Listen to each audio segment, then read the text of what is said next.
guys, welcome back to my channel. My name is Roxanne. If it's your first time here, then welcome.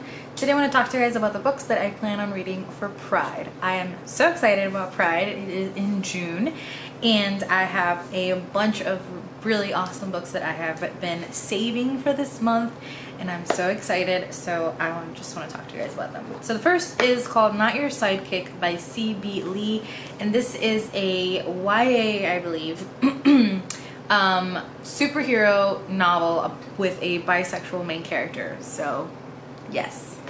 Then I'm going to do a buddy read of Orlando by Virginia Woolf. This is going to be my first ever Virginia Woolf. I'm super nervous, but this is about a man named Orlando who like goes to sleep and then wakes up in different times as different genders and different people. I'm not too sure exactly what this is about. I just know sort of the very basics, but I'm very excited about this one and I don't want to know too much about it because I'm trying to just like go into it with open eyes and take it as it is and see how I get on with Virginia Woolf. I'm very nervous. Then I want to also read Fingersmith by Sarah Waters. This will be my second Sarah Waters. I loved The Paying Guests by her. Her writing was so amazing and atmospheric, which is exactly what I look for in books. She writes mostly lesbian historical fiction with like twists in them somehow, and so this is about a woman named Sue who is orphaned at birth and she lives with a bunch of thieves as her adopted family, and then she gets propositioned by this man to go to this rich woman's house to help be her maid, I believe, but also help him to seduce this woman so that they can sort of both end up with her immense wealth. And in the process, Sue, I'm gonna guess, falls in love with the woman, so I'm very excited about this one. Then is a nonfiction called Redefining Realness, My Path to Womanhood, Identity, Love, and So Much More by Janet Mock. This is a memoir. Janet is a transgender woman. Very excited about this one. I've heard great things about it. Then is another YA called Wild Beauty by Anne-Marie McLemore. This is about the No Me Olvides family. Yes, which by the way, No Me Olvides means don't forget me, which is just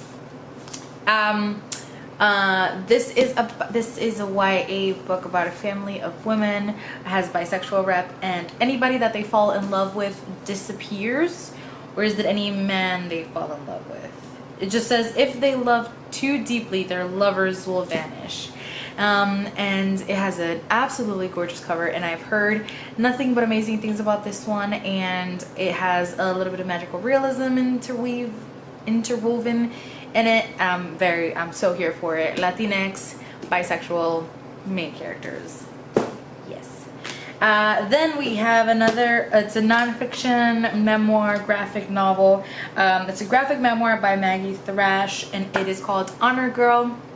It is about her summer in a camp where she has an encounter with one of the female counselors, and it's about all of that, how she deals with it, how she thinks about it, how it all went down. I'm very excited about this. I've heard beautiful things about this, and I think the artwork is very simple, but it seems to go very well with the story, so I've heard. Very excited. Then last two, it is Christadora by Tim Murphy. I heard about this one originally in Mercedes' channel, I believe. And then I think it is Russell from Ink and Paper, like one of his all-time favorite. And it is a book about the 1980s New York. It is about East Village, Manhattan's East Village, and it's in the 1980s, and it talks about AIDS, and it talks about drugs, and it talks about the effect that all of that had in the community and in the city, and I am very ready for this one. It's a bit of a chunker. I have an audiobook to accompany it, and I'm very excited. I have a feeling I'm just going to adore this one. And then last but not least, it is Pages for You by Sylvia Brownrigg, and this is the first, and I believe, hello?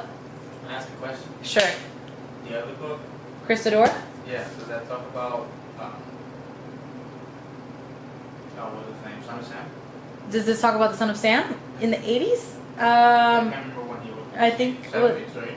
I think it was in the 70s, Oh. but I'm not sure. I don't think so. It just mostly focuses on AIDS. Like, so it has a gay Puerto Rican man named Hector, a former AIDS activist who has now descended into the throes of drug addiction, and Millie and Jared, who are a privileged young couple with an adopted son named Mateo. So it's about all of them in the 1980s in East Village. Oh, okay. So it's not like generally 1980. It was more like. No, it's about like the story of it is fiction about the story of these individuals in the 1980s. Oh, okay. Yeah, no, it's not nonfiction. No, Oh. I have one nonfiction memoir and then one nonfiction graphic novel, I guess, but everything else is fiction. Story time. Okay, can I continue? Story time over? Yeah. Or question time? Sorry. Leave all questions to the end, please. Yeah, quick Q&A. Then it is Pages for Her by Sylvia Brownrigg. And this is about a young woman named Flannery Jensen who arrives at university and has this encounter with this woman and begins to have feelings for her. Very excited about this. I've heard this is like something that's this is one of those stories that's just gonna grip you and tear you apart.